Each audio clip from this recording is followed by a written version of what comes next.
Hello students, very very good evening to all of you. Students क्या देख रहे थे?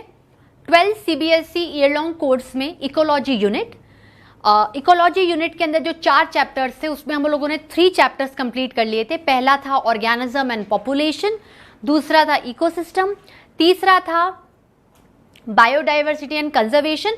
तो आज हम लोग 4th चैप्टर्स का स्टडी करने वाले हैं जिसका नाम है environmental issues. Write down the heading students.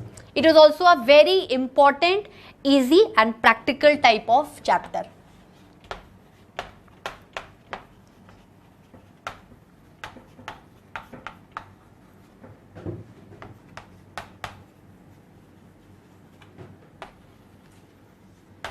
आप पहले से लास्ट चैप्टर में डिस्कस कर रहे थे इन्वायरमेंट क्या होता है, इकोसिस्टम क्या होता है। ये सारी चीज़ें आप लोग अभी तक इन 3 चैप्टर्स में पढ़ते हुए आ चुके हैं। इकोसिस्टम के biotic, abiotic components.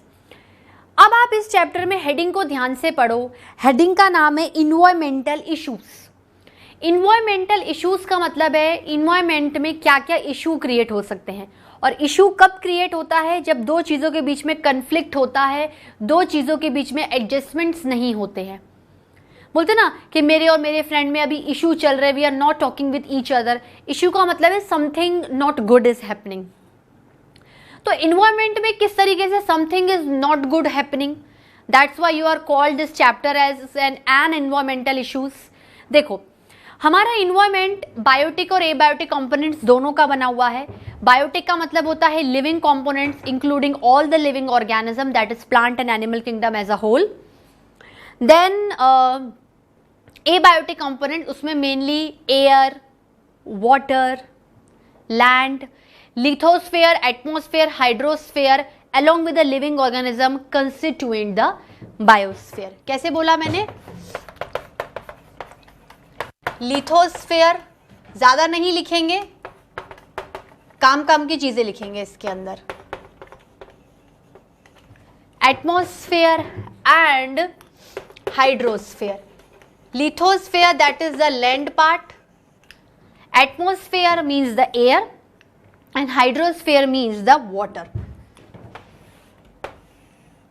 constituent the biosphere।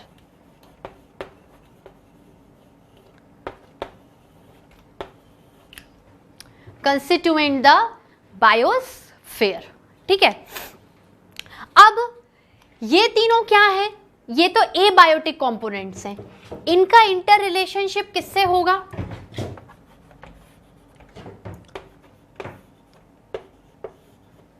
Living component से।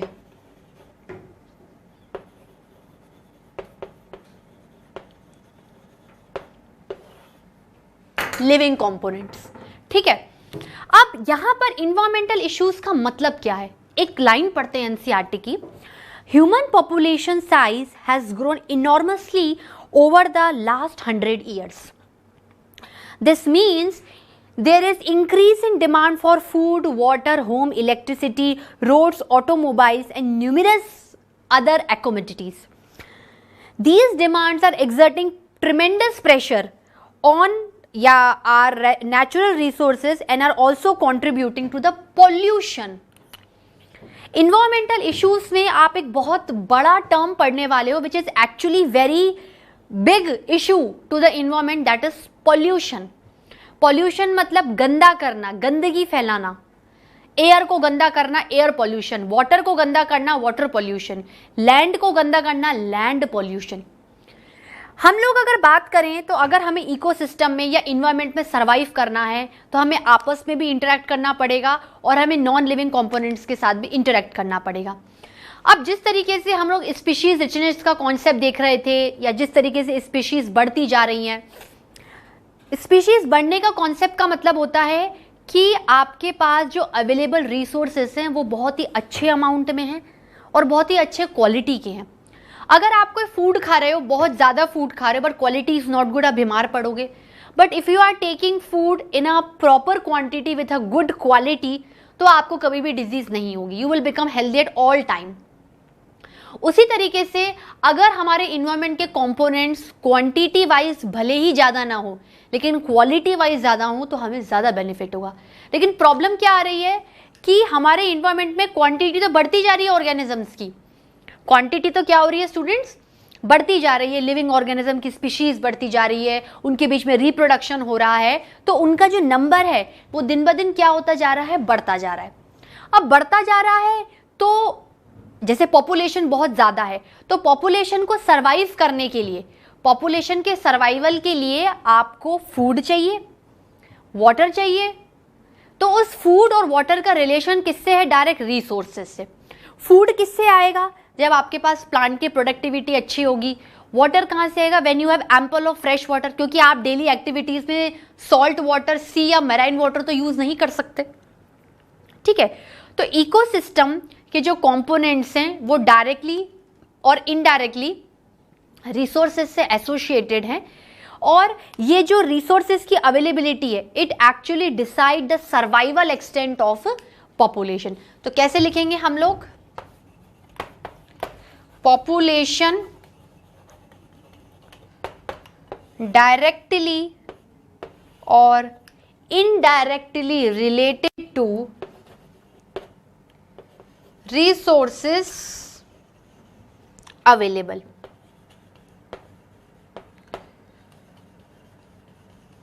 Resources available. अब प्रॉब्लम क्या आ रही है कि ओके रिसोर्सेस तो अवेलेबल है और ह्यूमन बीइंग्स इन रिसोर्सेस को यूज भी कर रहे हैं, पर ह्यूमन बीइंग्स क्या कर रहे हैं, रिसोर्सेस को बहुत ज़्यादा अनप्लान्ड वे में यूज कर रहे हैं, अनमैनेज्ड वे में यूज कर रहे हैं, पूरी अच्छी तरीके से वो उन रिसोर्सेज को नहीं यूज कर रहे हैं। अब मान लो किसी भी चीज को अगर आप अनमैनेज्ड फॉर्म में यूज करोगे या बोलते ना कि एक अनप्लान्ड वे में आपने यूज कर लिया, तो आपको नुकसान क्या है, आपको ये नुकसान है, जैसे आप एक तरीके से कंसीडर करो वाटर है, ठीक है, आपके पास वाटर की अवेलेबिलिटी है, अब आप वाटर को यूज करते हो, आप क्या करते हो, वाटर को यूज करते हो ना बहुत सारी हाउस होल्ड और वेरियस सर्वाइवल एक्टिविटीज के लिए।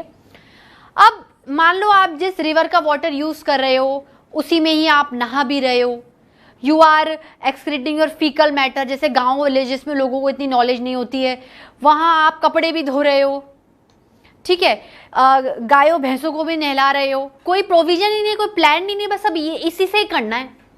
पास में इंडस्ट्रीज है, इंडस्ट्रीज का मैटर निकल के इन दी फॉर्म ऑफ वाटर आपके मेन वाटर में जा रहा है, तो क्या वो वाटर अब वो हेल्दी वाटर रहेगा जो आप पहले यूज करते थे, अब वो वाटर क्या हो गया, कंटेमिनेट हो गया है, it is full of harmful substances, आप कह सकते हो वाटर पॉल्यूट हो गया है, वाटर का पॉल्यूशन हो गया है। सिमिलरली अगर आप एयर की बात करते हो तो एयर में क्या प्रॉब्लम है, वही इंडस्ट्रीज का आपका वेस्ट प्रोडक्ट्स आ रहे हैं। मान लो कहीं पर नेचुरल कैलेमिटी आ गई, वॉल्केनो फट गया, तो वॉल्केनो फटने से जितनी भी रेडियो एक्टिव वेस्ट हैं वो पानी के अंदर भी जाएंगे, लैंड में भी जाएगा, एयर में जाएगा। तो अगर आपके इन्वायरमेंट में डिस्टर्बेंस क्रिएट हुआ या आपने अपने इन्वायरमेंट के कंपोनेंट्स को प्रॉपरली मैनेज नहीं किया तो आप उन्हीं ही कंपोनेंट्स के साथ उल्टे चले जाओगे, वो आपको हेल्दी इन्वायरमेंट नहीं देने के बजाय पॉल्यूटेड इन्वायरमेंट देंगे। ये आप ही कर रहे हो भाई, लैंड वाटर एयर तो नॉन लिविंग है, वो थोड़ी अपने आप को खुद ब खुद कंटेमिनेट कर रहा है, आप उन्हें अनमैनेज्ड अनप्लान्ड तरीके से यूज कर रहे हो, इसलिए जो रिसोर्सेज आपके लिए बेनिफिट हैं वो आपके लिए आगे चल के हार्मफुल हो जाएंगे, ठीक है। तो क्या कह सकते हैं, इन्वायरमेंट हैज रिसोर्सेस, इसको फ्लो चार्ट में लिखेंगे,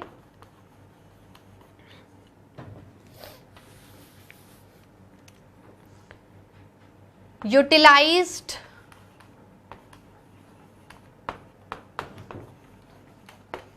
by human beings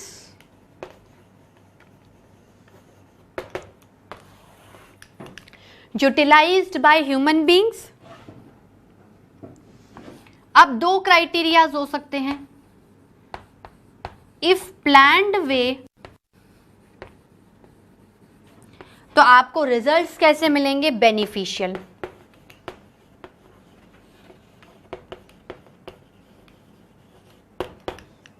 if planned वे तो beneficial,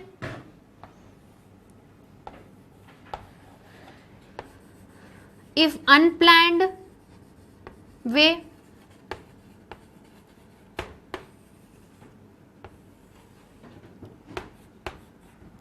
if unplanned way harmful. अगर आपने रिसोर्सेस को अनप्लैंड वे में यूज किया, आपने रिसोर्सेस को अनप्लैंड वे में यूज किया, तो रिसोर्सेस का मतलब क्या है? मेनली डील्स विद दी, ऐसे ही लिखेंगे इस चैप्टर में फ्लो चार्ट में, ए बायोटिक कंपोनेंट्स, ठीक है, as well as biotic components,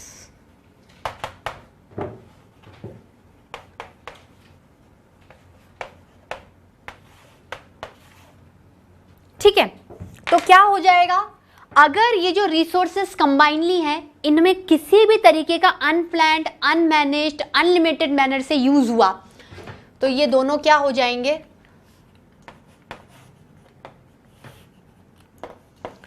polluted. Means there is some addition of, there is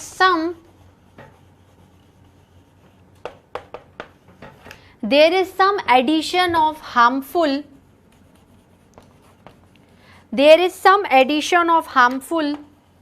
or unwanted substances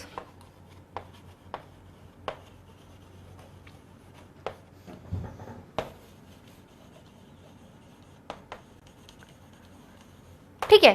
Polluted means there is some addition of harmful or unwanted substances, not good for environment या not good for the components of environment.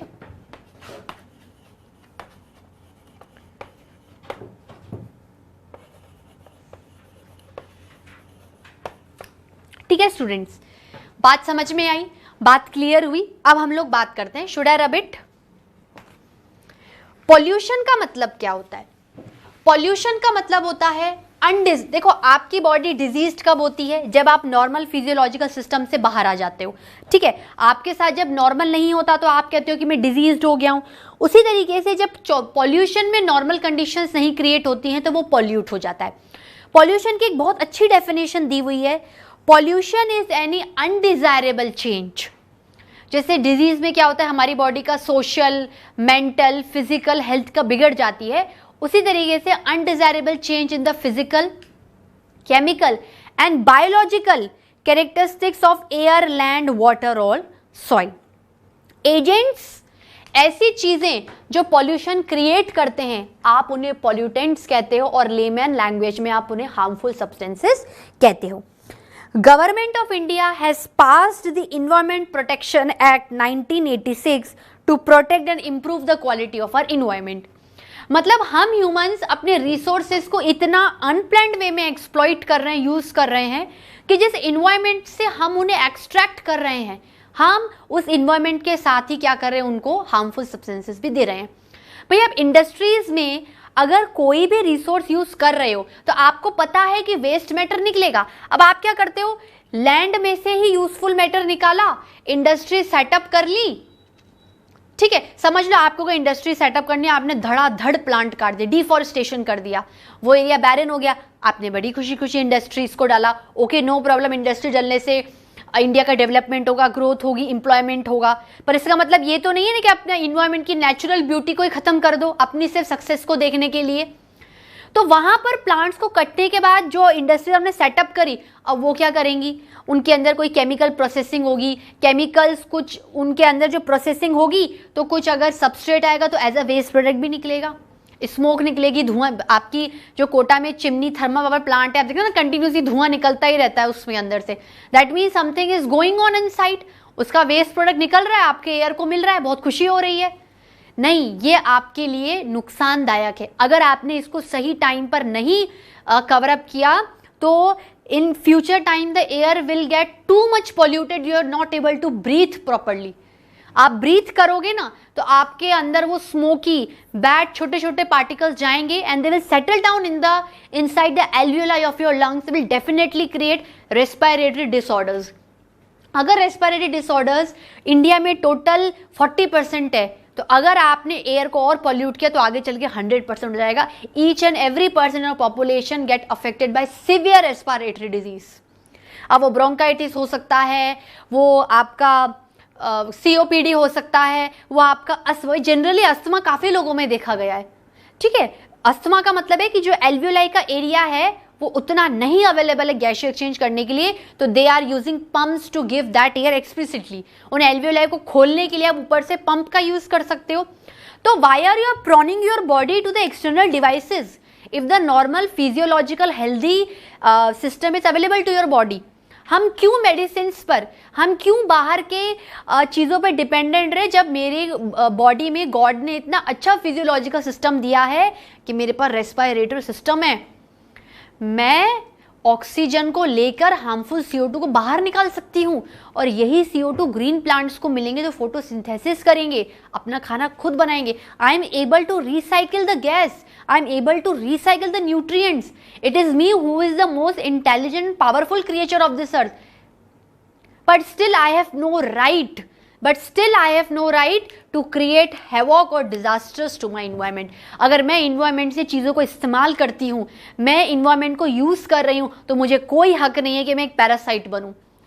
मैं एक parasite की तरह हो गई ना, कि मैं अपने environment पर डिपेंडेंट हूँ।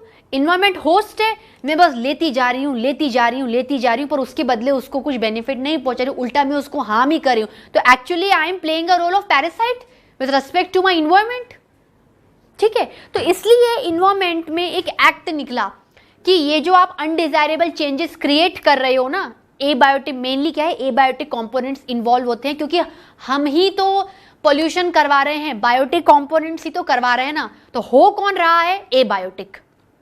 ठीक है, तो इसको कवर अप करने के लिए गवर्नमेंट ने रूल्स निकाले कि आप अगर लैंड को यूज करोगे तो एक तरीके से यूज करोगे, वाटर मतलब जहां जहां पॉल्यूशन के चांसेस हैं वहां पर रूल्स लगा दो। रूल्स होंगे तो डर होगा तो आप अनमैनेज वे में काम नहीं करोगे।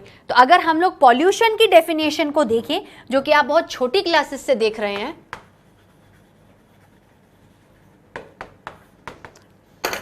पॉल्यूशन का मतलब क्या है? Unwanted and undesirable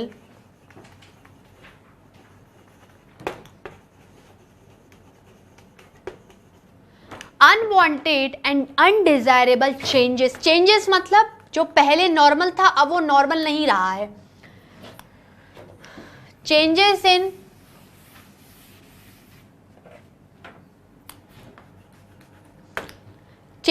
in air, water, land, that is including soil. ठीक है, unwanted and undesirable changes in air, water, land of environment.